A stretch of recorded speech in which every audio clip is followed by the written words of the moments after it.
Hello guys, welcome back to my YouTube channel. আমি পায়েল খুব ভালো আছি, আশা করছি তোমরা সকলে খুব ভালো আছো। তো অনেকদিন পর তোমাদের সঙ্গে নিয়ে এসেছি আবার একটা ইন্টারেস্টিং মজাদার মিনি ব্লগ। তো এখন মোটামুটি বিকেল হয়ে এসছে, প্রায় 4টা সাড়ে 4টা বাজে। তো আজকে আমি যাব আমাদের গ্রামে আর কি রাধানাম হচ্ছিল, তো সেই রাধানামে আজকে শেষ। তো আজকে নাকি নগর কীর্তন হবে। তো নগর কীর্তন মানে আমি জানতাম না, তারপর জানলাম যে নগর কীর্তন মানে যেটা রাধারামের দল হয় আর কি। তো রাধারামের দলটা পুরো গ্রাম ঘুরবে। তো খুব ইন্টারেস্টিং জিনিস, আগে কোনো দিন দেখিনি, সবার মুখে শুনেছি যে আজ এদের গ্রামে হলো নগর কীর্তন, কাল ওদের গ্রামে হলো, মানে অনেক জায়গাতেই শুনে এসেছি যে নগর কীর্তন হলো। কিন্তু নগর কীর্তন আমাদের গ্রামে যদি আগে হয়েছিল আমি জানি না ঠিক, কিন্তু আমার লাইফে দেখা এই ফার্স্ট।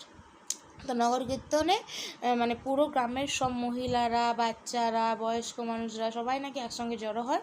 তারপর পুরো গ্রাম ধরে ওই রাধা নামের দলের সাথে সাথে সবাই একসাথে পুরো গ্রামটা ঘোরা হয়। তো রেডি হয়ে পর এখানে রাধা নামের দলের সাথে বেরিয়ে পড়েছি। তো আজকে আমি তোমাদেরকে দেখাবো মোটামুটি আমাদের গ্রামে কত লোকজন আছে। যদিও নগর কীর্তনের মধ্যে সবাই তো আসতে পারে না, তো বেশিরভাগ এখানে মহিলারাই উপস্থিত হয়েছিল। তো দেখা যাক কতজন এসছে। এখানটাতে তোমরা সবাই বুঝতে পারবে না, তো দেখো এই জায়গাটাতে দেখলে তোমরা বুঝতে পারবে। সামনে যতটা দূর তোমরা দেখতে পাবে তত দূর দেখো পুরো আমাদের গ্রামের লোকজন। সবার ফার্স্টে যারা যাচ্ছে তারা হচ্ছে রাধানামের লোক, তারা রাধানাম গাইতে গাইতে যাচ্ছে আর আমরা সবাই পিছনে যাচ্ছিলাম। আর আজকের ভিডিওটাতে আমি তোমাদের আমার মাকে, জেঠিমাকে, সবাইকে দেখাবো। তো এখানে ফার্স্টে আমি শুনেছিলাম যে লাল পাড় সাদা শাড়ি পরে সবাইকে নাকি যেতে হয়। তার মাকেও বলেছিলাম যে তুমিও লাল পাড় সাদা শাড়ি পরে যাবে, জেঠিমাকেও বলেছিলাম যে তুমিও লাল পাড় সাদা শাড়ি পরে যাবে। তারপর আমি ওখানে গিয়ে তো অবাক, দেখছি না যে যার ইচ্ছে মতো শাড়ি পরে এসছে। বেশিরভাগ লোকজনে এমনি শাড়ি পরে এসছে নর্মাল, আবার কেউ কেউ লাল পাড় সাদা শাড়ি পরে এসছে। পুরো নামের দলের সাথে সাথে শঙ্খধ্বনি, তার সাথে উলুধ্বনি, এইভাবে সবাই পুরো রাস্তাটা যাচ্ছিল। তারপর এখানটায় দেখো মানে পুরো রাস্তাটা আমাদের তোমরা আগেও দেখেছো। হ্যাঁ, এই যে আমি, আমার জেঠিমা ছিল আর এই যে আমার মা। তো ফার্স্টে ভেবেছিলাম মাকে আর জেঠিমাকে ভিডিওতে নেব না, তারপর মা যখন দেখলো, জেঠিমা যখন দেখলো, জেঠিমাকে আর মাকে বলে একটু ভিডিওর মধ্যে দেখিয়ে দেওয়া যাক। তারপর মোটামুটি সন্ধে হয়ে গেছিলো, পুরো গ্রামটা ঘোরা হয়েছিল। তো তো যদিও পায়ে ব্যথার জন্য পুরো গ্রামটা আমি ঘুরতে পারিনি, কারণ খালি পায়ে হাঁটতে হচ্ছিলো। পরে দেখলাম যে হ্যাঁ, অনেকেই জুতো পরেও হাঁটছে। তা ভাবলাম যে যখন নামের দলের সাথে যাচ্ছি, একটা ভালো জায়গা, ভালো কাজ, তখন ভাবলাম যে না, জুতোটা খোলাই থাক। কিন্তু গাইজ এতটা রাস্তা হাঁটতে হাঁটতে আমার পায়ে পুরো ব্যথা ধরে গেছে। তারপরে এখানে দেখো সবাই কত আনন্দ করছে না, দেখে মনে হচ্ছিলো যে কত দিন পর সবাই কত আনন্দ করছে। জিনিসটা দেখে খুব ভালো লাগছিলো।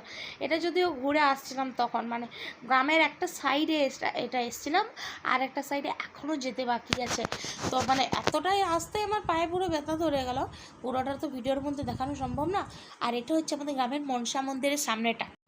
তোমরা এর আগে আমার একটা ব্লগে আমাদের মনসা মন্দিরটা দেখিয়েছিলাম, মনসা পুজো দেখিয়েছিলাম, ঠিক সেই সামনেটাতে মানে সবাই একসঙ্গে জড়ো হয়েছে। তারপর এখানে দেখো মহিলারা কত সুন্দর নাচ গান করছিলো, মানে দেখে সত্যি খুব ভালো লাগছিলো, কি বলবো। আর আমি সরি তোমাদের সবাইকে আগেই বলে দিচ্ছি, কারণ ভিডিওটা অনেক দিনের, আমি ভিডিওটা পোস্ট করার সময়ই পাইনি, প্রচুর চাপ ছিল গাইস। তাই ভাবলাম আজকে সময় করে একটু পোস্ট করে দিই। এটা মোটামুটি মাসেক কানেক আগের ভিডিও, মানে 1 মাস তো পেরিয়ে গেছে, 1 মাস কি 2 মাস হয়ে গেল, পেরিয়ে গেছে। মানে ভিডিওটা ছিল গ্যালারিতে দেখলাম, তাই ভাবলাম তোমাদের সাথে যখন শেয়ার করবো বলে ভিডিওটা বানিয়েছিলাম, তো তোমাদের সাথে এটা শেয়ার করে দিই। যদিও আমার এটা ফার্স্ট টাইম, তোমরা হয়তো এখানে অনেকজনই আছো যারা এর আগে নগর কীর্তন দেখেছো। আমি জানতামই না যে নগর কীর্তনটা এরকম জিনিস, যেখানে সবাই মিলে যাবে, পুরো গ্রামটা ঘোরানো হবে। খুব ইন্টারেস্ট লাগছিল, জানি না, যেহেতু জিনিসটা জেনে গেলাম। তারপর এখানে মানে মন্দির থেকে শুরু হয়েছিল, তারপর আবার ফের মন্দিরে এসেই শেষ হবে। তারপরে এখানে আমি পুরো ঘেমে ভূত হয়ে গেছি, আমি বাড়িতে চলে আসলাম, কিন্তু এরপর আবার মন্দিরে যাব। তারপর দেখো আমি মন্দিরে চলে এসেছি, আর আজকে মন্দিরে ছিল ভোগ দেওয়া। তোমাদেরকে বললাম না যে শেষ দিন মন্দিরে তাও ভোগ দেওয়া হচ্ছিলো। এখানে ভোগ দেওয়া অনেক রিচুয়ালস আছে, আমি যদিও কিছু জানি না অতটা। তারপর আমি এখানে এসে বলি একটু ভিডিওটা নিই, কিন্তু ব্যাপার হচ্ছে ঠাকুরের মুখটা ঘোরানো ছিল ওই সাইডে, আর ওই সাইডে দেখো প্রচুর লোক, আমি ওই সাইডে গিয়ে ঠাকুরটা দেখানোর সুযোগই পেলাম না তোমাদেরকে। তারপর আস্তে আস্তে এটা মানে শেষ হয়ে এসেছিলো, যদিও অনেকক্ষণ শুরু হয়েছিল। আমার তো সব জিনিসে যেতে লেট, তো আমি আজকেও লেট করে ফেলেছি যাওয়ার জন্য।